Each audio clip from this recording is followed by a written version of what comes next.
Hello, ഞാൻ ലിബില്ലി. അപ്പം ഞാൻ മാരിവില്ലും ഗോപുരങ്ങൾ എന്ന സിനിമ കണ്ടു. അതായത് പേര് കേൾക്കുമ്പോൾ തന്നെ പണ്ട് മറ്റേ സുരേഷ് ഗോപിയുടെ പാട്ടുമായിട്ടോ ബന്ധപ്പെട്ട പേരാണ് മാരിവില്ല്. ബന്ധപ്പെട്ട പേരാണെന്ന് ഞാൻ വിചാരിച്ചത്. പക്ഷേ അങ്ങനെ ഒരു രീതിയിലും ഒരു താരതമ്യം ചെയ്യാനില്ല. കാരണം ഇത് തീർത്തും ഡിഫറെൻ്റ് ആയിട്ട് ഒരു ഫാമിലി മൂവി ആയിട്ട് എനിക്ക് തോന്നിയത്. അതായത് ഫസ്റ്റ് ഹാഫ് ഈ പറഞ്ഞ എല്ലാ പടങ്ങളിലും ഇപ്പോൾ വേർപ്പിക്കണ പോലെ ഇതിലും വേർപ്പിച്ചിട്ടുണ്ട്.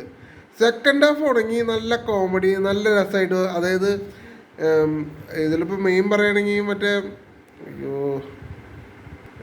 മെയിനായിട്ടും പറയുകയാണെങ്കിൽ ഇന്ദ്രിയത്തും എനിക്ക് എല്ലാവരും പേര് അങ്ങനെ കൃത്യമായിട്ട് അറിഞ്ഞുകൂടാ. അങ്ങനെ പിന്നെ ഇന്ദ്രിയത്താണ് മെയിനായിട്ട് ഇതിൽ ലീഡ് ചെയ്തിരിക്കുന്നത്.